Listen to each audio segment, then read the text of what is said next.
இன்னைக்கு வந்துட்டு எலெக்ஷன் வந்துருச்சு அப்படிங்கறதுக்காக வேண்டி அவர் இந்த தொகுதியில் நிக்கிறாங்க, நான் இருக்கிறேன் அப்படிங்கறத காட்டுறதுக்காக வேண்டி அதுக்கு எதுக்கு பொள்ளாச்சி நகராட்சி மையப்படுத்தி அவர் பேசணும்?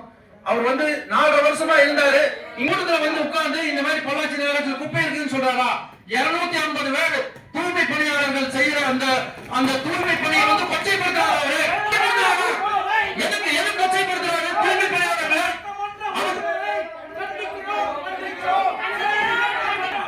எந்த விதத்துல அவர் செய்யறது நியாயம்? நகராட்சியை குப்பையை மதிக்கிற மாதிரி பதிவு போனாரு, ஏஐயை பயன்படுத்தி எதுக்காக வேண்டி அந்த மாதிரி செய்யறாரு? கண்டிக்கிறோம் கண்டிக்கிறோம் பொள்ளாச்சி ஜெயராமனை கண்டிக்கிறோம் பொள்ளாச்சி ஜெயராமனை கண்டிக்கிறோம். பொள்ளாச்சி நகராட்சி மீது பொய் பிரச்சாரம் செய்யும் எம்எல்ஏ ஜெயராமனை கண்டிக்கிறோம் மன்னிப்பு கேள் பொள்ளாச்சி நகராட்சி மீது அபாண்டமாக போய் சொல்லும் எம்எல்ஏ ஜெயராமனே மன்னிப்பு கேள் கண்டிக்கிறோம்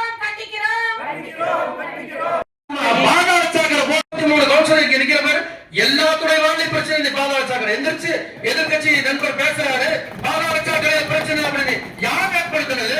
4 வருஷமா ஒண்ணுமே குளியிருந்து மண்ண கூட இல்ல, அப்படியே ரோடு போட்டு போயிட்டாங்க. 2 அடிக்கு மேல ரோடு, வீடெல்லாம் கீழே வலிச்சு ரோடெல்லாம் மேல வந்துருச்சு. இவ்வளவு செஞ்சு பார்த்து நான் 4 வருஷத்துல எல்லாமே செஞ்சு முடிச்சுட்டு இப்ப வந்து யாரும் கனெக்ஷன் கொடுக்கலன்னு சொல்லி பொள்ளாச்சி குப்பையை போட்டோ எடுத்து இதுதான் வந்து பொள்ளாச்சியோட நிலைமைன்னு காட்டினா அதை கொண்டு போய் அங்க மாறிக்கிட்டு வைக்க முடியும், இங்கதான் வைக்க முடியும். 250 தூய்மை பணியாளர்களை கொச்சப்படுத்தி இருக்கிறார் பொள்ளாச்சி எம்எல்ஏ. அதுக்கு அவர் சரியான முறையில் பதில் சொல்லி ஆக வேண்டும், இல்லைன்னா மன்னிப்பு கேட்க வேண்டும் என்று சார்பாக நான் கேட்டுக்கொள்கின்றேன்.